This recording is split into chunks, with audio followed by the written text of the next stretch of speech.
Muitas perguntas precisam ser respondidas sobre o assassino da motocicleta. Por que ele começou a matar homens, depois ele passou a matar moradores de rua e, por fim, mulheres? E a população está questionando, será que ele pode ser considerado louco? Será que ele pode ser considerado uma pessoa que não ficaria preso? Nós vamos conversar agora com a pessoa que vai fazer essa avaliação psicológica deste homem, do Tiago Henrique, que é exatamente o psicólogo forense da Polícia Civil, o Leonardo Faria. Boa tarde a você. Boa tarde, Jordevar. Boa tarde, Luciana. Boa tarde. Tá.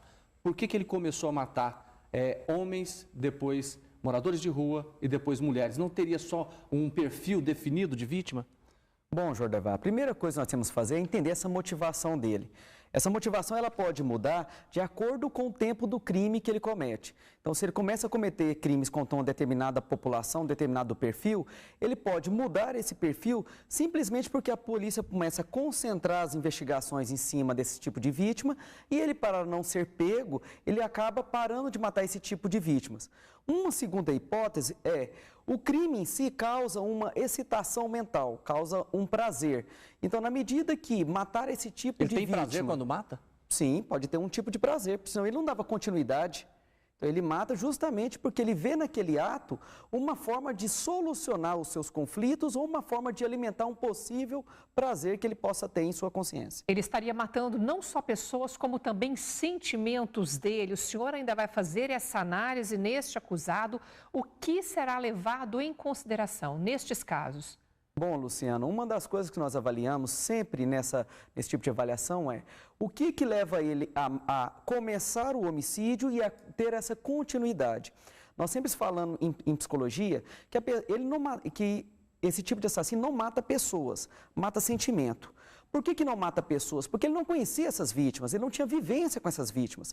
Então ele mata um sentimento que ele tem por esse perfil de vítimas, seja mulher, seja travesti ou seja moradores de rua. Então ele faz uma escolha desse tipo de vítima e ao escolher, ele deposita em cima desse ato toda a sua frustração ou todo o seu prazer. Leonardo, ele é louco ou muito inteligente?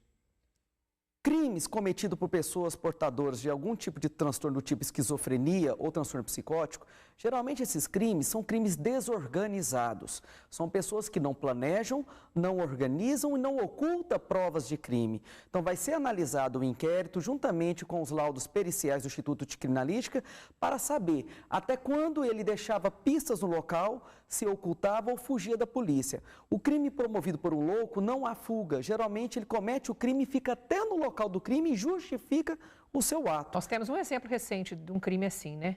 Sim. Em que o filho matou o pai, não é isso? Sim. Aqui. Há cerca de 1 ano e meio, 2 anos, em Goiânia, nós tivemos um crime provocado aí pelo Luiz Guilherme. Ele cometeu esses atos, matou o pai e a própria namorada e depois voltou ao local do crime e deixou alguns escritos. Então, isso são sinais e sintomas que a pessoa é desorganizada do ponto de vista psicótico. Diferentemente disso, serial killer, como neste caso, teria total noção do que está fazendo. O serial killer nós separamos ele em 3 tipos. Organizados, que são aqueles que têm nível de inteligência média até alta, planejam o crime, oculta provas de crime. Desorganizados são aqueles que agem de forma instintiva, impulsiva, são aqueles que fazem no calor da sua própria emoção, da sua própria desorganização psicológica.